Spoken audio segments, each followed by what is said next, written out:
The night was silent, yet heavy, like the city itself was holding its breath. Somewhere in the dark veins of Karachi, where broken dreams and neon lights mixed with rain and regret, a young man named Hamza stumbled out of a club. His shirt stained with perfume and spilled liquor, his eyes glassy with a pain he could no longer hide. The bass from the speakers still echoed in his chest, but the music couldn't drown the noise inside his soul. He leaned against the cold wall of an alley, running his hand over his face as if he could wipe away everything he had become. His phone buzzed in his pocket, a message from a friend inviting him to another party, another night of laughter and lies. He stared at it blankly, then switched it off. The rain began to fall again, soft at first, then harder, drenching him in seconds, but he didn't move. He just stood there, staring at the ground as raindrops mixed with the tears he wouldn't admit were falling. Somewhere far away, a call to prayer echoed faintly through the storm. Allahu Akbar, Allahu Akbar, but to him it sounded distant, almost unreal. He used to respond to that call once, years ago when his heart was still soft, when his mother still kissed his forehead before Fajr and whispered, "May Allah keep your heart pure, beta." But life had changed him. Sin had become his second skin. He closed his eyes, and for a moment he saw flashes of the past. His younger self, standing in the masjid beside his father, grinning proudly as he recited Surah Al-Fatiha. His mother smiling as she handed him a tasbih for Eid, saying, "Always remember Allah, no matter where life takes you." And then, he saw her crying silently the night he didn't come home. He opened his eyes sharply, shaking his head. "Stop it," he muttered, angry at himself. "It's too late." He walked down the street aimlessly, his shoes splashing through puddles, his thoughts louder than the thunder. The air smelled like wet concrete and smoke. He lit a cigarette with trembling fingers and took a long drag, trying to calm the storm inside him. A group of boys passed by, laughing loudly, talking about plans for the weekend, and for a second he envied them, their innocence, their carelessness. He once had that too, before the world taught him how easy it was to get lost. As he reached an old bridge overlooking the main road, he leaned against the railing, watching cars blur past beneath him, their headlights streaking like lost souls rushing somewhere they didn't belong. "What am I doing?" he whispered. The question echoed in his mind like thunder. He felt empty, like something inside him had died long ago. He tried to remember the last time he had truly smiled. Not the fake kind he gave people, but the kind that comes from peace. He couldn't. He stared at the sky where dark clouds swallowed the moon. Ya Allah. The words slipped out before he could stop them.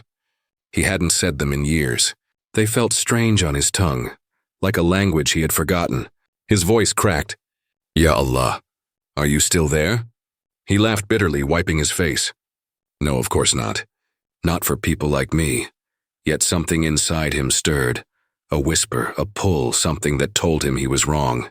He turned away and began to walk again, but his feet stopped near a small roadside masjid, its lights glowing softly in the rain.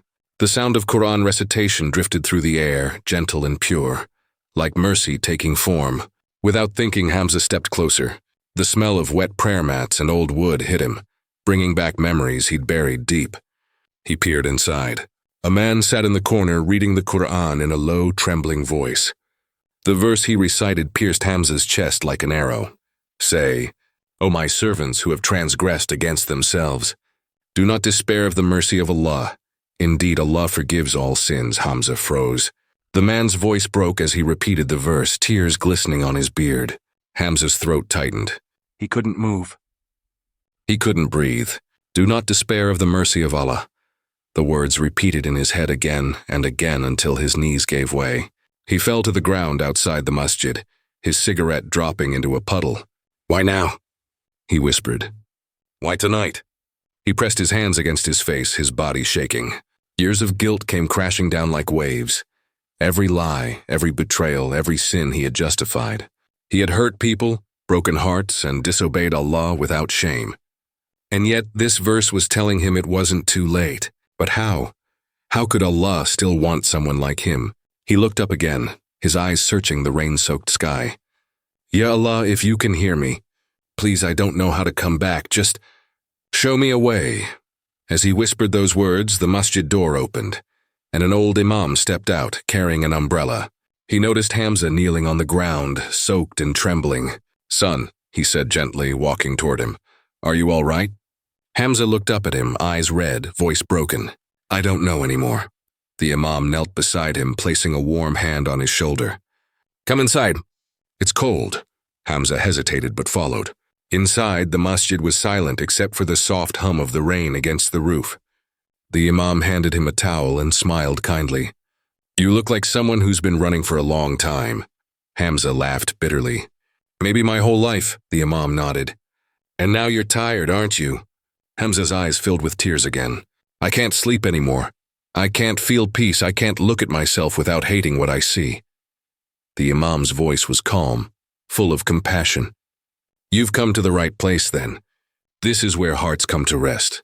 Hamza sat down on the cold floor, looking around. "I don't even know how to pray anymore," he admitted. "I forgot the words." The imam smiled. "Then just talk to Allah. He understands every language, even silence." Hamza lowered his head, tears dripping onto the prayer mat. He didn't know where to begin. He tried to speak, but all that came out was a broken sob. The imam placed his hand on Hamza's back. "When a servant cries for Allah, it's because Allah wants to forgive him. Don't fight the tears. They're not weakness, they're purification." Hamza covered his face with his hands and wept, truly wept for the first time in years. Every drop felt like it carried away a piece of his past. They sat there in silence until the imam whispered, "Do you know, son, when Allah loves someone, He sometimes breaks their heart so they can return to Him softer, humbler and cleaner." Hamza nodded slowly, his chest aching. "Then maybe that's what He did to me," the imam smiled. "Maybe, but you have to take the first step. Leave what's breaking you and walk toward what heals you." When Hamza finally left the masjid, dawn was breaking. The rain had stopped and the sky glowed faintly pink. He walked home through quiet streets, his clothes still damp but his heart strangely light. As he entered his apartment, the mess around him suddenly looked unbearable. The bottles, the posters, the reminders of a life he no longer wanted. One by one, he began throwing things away. It felt like shedding skin. With every object he discarded, he whispered, "Astaghfirullah." When he was done, he stood in the middle of the room, breathing heavily, surrounded by emptiness. But it was a beautiful emptiness, space for something new. He picked up his phone, scrolling through old contacts. His fingers hovered over certain names, people who had been partners in sin. He hesitated, then deleted them all. Then he opened the gallery. Dozens of photos, videos, nights of haram memories flashed before him. His thumb trembled over the delete button. "Ya Allah, give me strength," he whispered. Then he pressed delete all. His heart pounded, his eyes wet. But as the screen went blank, he felt something shift inside him. It was like chains falling off. For the first time, he smiled. That night, Hamza sat by his window, staring at the moon. "I don't know how to be good," he said softly, "but I want to try." He picked up the Quran his mother had given him years ago, the one still wrapped in dust. As he opened it, a small note fell out. It was her handwriting. "When life hurts, remember Allah never leaves." He clutched the note to his chest and cried until sleep took him. The next morning, he woke up early, before sunrise. For a moment, he just sat there listening to the silence. Then he stood, made wudu with trembling hands, and laid out a prayer mat. As he bowed his head in sujud after years of forgetfulness, the world disappeared. There were no lights, no noise, no guilt. Only him and the one who had never stopped waiting.